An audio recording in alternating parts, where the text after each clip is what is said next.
Bonjour et bienvenue dans cette vidéo de présentation de YourText Guru. Je suis Pierre de YourText Guru et nous allons répondre ensemble à certaines des questions que vous pouvez éventuellement vous poser sur YourText Guru. Pourquoi y a-t-il 50 mots sur les courbes d'optimisation sémantique et pas 20 comme dans les guides PDF que vous pouvez retrouver?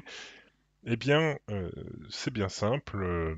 Il y a plus que 20 top termes techniquement. En fait, lorsqu'on fait la comparaison, lorsque notre outil fait la comparaison sur une requête, on regarde en fait le corpus contextuel par rapport au modèle de langue que nous avons, euh, il va scorer l'intégralité des mots selon l'utilisation qui est attendue par le moteur de recherche.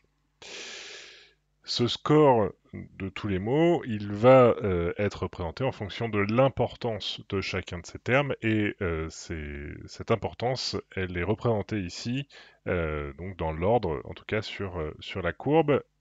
Et si vous avez l'œil, vous aurez remarqué que les 20 premiers termes de la courbe, donc ceux qui sont avant la démarcation, sont les 20 top termes qu'on retrouve dans le guide. Donc ici sur la courbe, il y en a 50, c'est-à-dire qu'il y en a 30 supplémentaires qui sont importants également, mais qui ne sont pas aussi importants que les 20 premiers. Les 20 premiers, c'est vraiment la partie d'un point de vue algorithmique qu'il faut adresser. Et les 30 suivants, on va les appeler un peu des termes d'enrichissement, de termes de contextualisation, parce que il va falloir les faire jouer un petit peu avec les 20 premiers pour vraiment chercher le maximum au niveau du score qu'on souhaite atteindre. Voilà, c'est tout pour cette vidéo. Je vous remercie d'avoir suivi et je vous dis à très bientôt pour d'autres vidéos.